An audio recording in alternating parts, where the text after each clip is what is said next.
इस कहानी के शुरुआत में हमें एक चलता फिरता शहर दिखाया जाता है। हमें बताया जाता है कि आज से कई सालों पहले इंसानों ने कंटोप हथियार बनाए थे। जब इंसान आपस में लड़े तो इसे कंटेप में इस्तेमाल किया गया, जिसमें लगभग सभी मनुष्य जाति का खात्मा हो गया। जो लोग बचे हुए थे अब इस चलते फिरते शहर में रहते हैं। ये एक विशालकाय गाड़ी जैसा ही है, जिसमें इंसान की हर जरूरतमंद चीजें उपलब्ध है। इनके पास रिसोर्स कम होने के कारण एक दूसरे पर हमला करके उनकी सामान को लूटा करते हैं, ताकि अपने जरूरतों को पूरा कर सके। फिर हम एक शहर देखते हैं जो लगातार आगे बढ़ रहा होता है। इसका नाम द सिटी ऑफ लंदन है। ये बहुत शक्तिशाली है और इसके कमांडर का नाम वेलेंटाइन है। ये देखते हैं कि एक सिटी हमें देखकर भाग रहा है, इसलिए द सिटी ऑफ लंदन इस छोटे को शहर का पीछा करने लगती है। ये छोटा शहर भाग नहीं पाता और इसे लंदन शहर कैप्चर कर अपने अंदर ले लेता है। जिस टाउन को बंदी बनाए थे उनके सभी लोगों को बाहर निकाला जाता है। उन्हें बताया जाता है कि तुम लोग यहाँ गुलाम नहीं हो, तुम लोगों को हर जरूरत की चीजें मिलेगी, उसके बदले में तुम्हें यहाँ काम करना होगा। नीचे की तरफ द सिटी ऑफ लंदन का इंजन दिखाया जाता है, जिसके वजह से ये लगातार आगे बढ़ता रहता है। जिस शहर को इन्होंने कैप्चर किया था उसे उठाकर इंजन में डाल देते हैं, जो ये इंजन उसे ईंधन के रूप में प्रयोग करता है, यानी जैसे कि हम अपने वाहन चलाने के लिए डीजल या पेट्रोल का इस्तेमाल करते हैं। इसी शहर में एक लड़का रहता है जिसका नाम टॉम है। इसे पुरानी चीजों को इकट्ठा करना हॉबी थी। टॉम के पास इस चलती फिरती शहर के कमांडर की बेटी आती है। टॉम उसे अपने पुराने चीजों को दिखाता है जिसे वो इकट्ठा किया था। टॉम ने ऐसे भी चीजों को इकट्ठा किया था जिसे हथियार बनाया जा सकता है। टॉम इसलिए यहाँ छुपा कर रखा था ताकि इसका कोई इस्तेमाल ना कर सके और सही समय आने पर इसे फेंक दे। यहीं दूसरी तरफ हम जिस शहर को दबोचा गया था उनके लोगों को देखते हैं। इनमें एक लड़की होती है जो अपने चेहरे को ढकी हुई थी। वो धीरे धीरे आगे बढ़ती है और वेलेंटाइन के पेट में चाकू मारते हुए कहती है, तुमने मेरे मॉम को मारा था और मेरा नाम हेस्टर शो है। नाम सुनकर वेलेंटाइन चौंक जाता है। इससे पहले एक बार और चाकू से वार करती उसके पहले टॉम आकर उसे पकड़ लेता है। हेस्टर वहाँ से भागने लगती है। टॉम और वेलेंटाइन उसका पीछा करते हैं। भागते भागते हेस्टर इंजन वाली जगह पर पहुँच जाता है, जहाँ इंजन के वेस्ट चीजों को बाहर फेंका जा रहा था। एक तरफ वेलेंटाइन था और दूसरी तरफ टॉम। यहाँ से नीचे कूदने के अलावा हेस्टर के पास कोई भी रास्ता नहीं था। हेस्टर ऐसा ही करती है, तभी टॉम उसका हाथ पकड़ लेता है। हेस्टर कहती है, मेरा हाथ छोड़ दो। टॉम जैसा वेलेंटाइन को देखते हो, ऐसा नहीं है, उसने बड़े ही बेरहमी से मेरे मोम को मार दिया था। और उससे पूछना कि हेस्टर शो कौन है। उसके बाद अपना हाथ छुड़ाकर वहाँ से कूद जाती है। वेलेंटाइन भी यहाँ आ जाता है। तब टॉम वेलेंटाइन से पूछता यह कौन थी। इतने में ही वेलेंटाइन टॉम को धक्का देकर उसे भी नीचे गिरा देता है, यानी अब दोनों शहर से बाहर गिर चुके थे। इतने ही देर में वेलेंटाइन की बेटी भी यहाँ आ जाती है। वेलेंटाइन अपने बेटी से झूठ बोलते हुए कहता है दोनों लड़ाई करते हुए यहाँ से नीचे गिर गए, लेकिन टॉम का दोस्त ये सब कुछ देख रहा होता है। अब हमें टॉम को दिखाया जाता है जो जमीन पर बेहोश पड़ा था और उसकी सभी चीजों को हेस्टर निकाल लेती है। जैसे ही हेस्टर जाने लगती है वैसे ही टॉम को होश आ जाता है और हेस्टर के पीछे पीछे जाने लगता है। हेस्टर चाकू दिखाते हुए उसे अपने पीछे आने से मना करती है। टॉम कहता है मैं अपने मर्जी से यहाँ नहीं आया। सच्चाई जानने के बाद वेलेंटाइन भी मुझे मारने के लिए धक्का दे दिया। अब ये दोनों यहाँ से पैदल आगे बढ़ना शुरू कर देते हैं। उसके बाद हम द सिटी ऑफ लंदन शहर को देखते हैं, जहाँ वेलेंटाइन एक लैब होता है जो एक लेडी साइंटिस्ट के साथ मिलकर किसी गुप्त प्रोजेक्ट पर काम कर रहा था। यह बात इन दोनों के अलावा किसी को पता नहीं होता। यहाँ जो लेडी होता है वो बताती है समुद्र के बीचों बीच जो जेल है वहाँ से मुझे सुबह सुबह ही खबर मिली है। उन्होंने एक खूंखार दरिंदे को पकड़ा है। वो दरिंदा किसी को मारना चाहता है।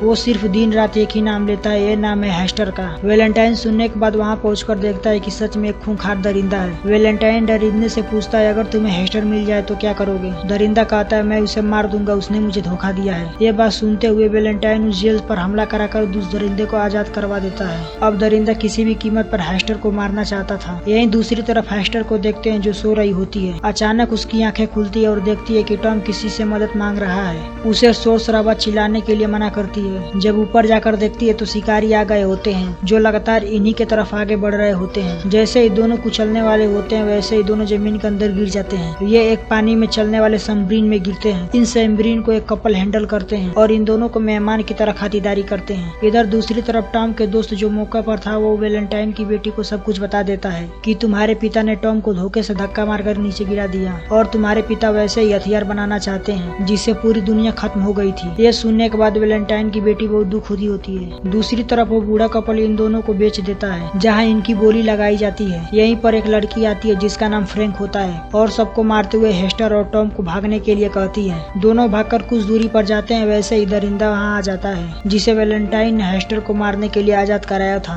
लेकिन फिर यहाँ फ्रैंक फ्रैंक आती है और डीमन को घायल करके टॉम और हेस्टर को अपने आर्टिफिशियल प्लेन में लेकर उड़ जाती है। हेस्टर फ्रैंक से पूछती है आपने मेरी जान क्यों बचाई, जिस पर फ्रैंक बताती है तुम्हारी मॉम को मैं जानती हूँ, वो मेरी एक अच्छी दोस्त थी और आज से मैंने उतनी बहादुर लड़की कभी नहीं देखी। दरअसल जब हेस्टर छोटी थी तब उसका पालन पोषण उसी डीमन ने किया था जो इसे मारना चाहता है। जब हेस्टर बड़ी हो गई तब डीमन ने एक बार हेस्टर से कहा कि मैं तुम्हें अपना जैसा बनाना चाहता हूँ, लेकिन हेस्टर को अपने मॉम को बदला लेना था इसलिए वहाँ से भाग गई, जिससे डीमन को लगता है कि हेस्टर ने मुझे धोखा दिया है। यहीं दूसरी तरफ चलते फिरते लंदन शहर को वैलेंटाइन को दिखाया जाता है। वैलेंटाइन का बॉस आकर पूछता है यहाँ क्या चल रहा है, क्योंकि उनका शहर गलत दिशा की तरफ बढ़ रहा था। वैलेंटाइन ने अब मेडिसियोर बना लिया था जिससे सिर्फ 60 मिनट में पूरी दुनिया को नष्ट किया जा सकता था। वैलेंटाइन पूरी दुनिया को अपने कंट्रोल में करना चाहता था। उसका सीनियर उसे रोकने के लिए कोशिश करता है, इससे पहले वैलेंटाइन उसे गोली मार देता है। ऐसा करते हुए उसकी बेटी देख लेती है। अब उसे यकीन हो जाता है कि टॉम के दोस्त ने जो भी कहा था वो सही कहा था। उसके बाद फ्रैंक टॉम और हेस्टर को अपने बेस पर लाती है और अपने टीम से मिलवाती है।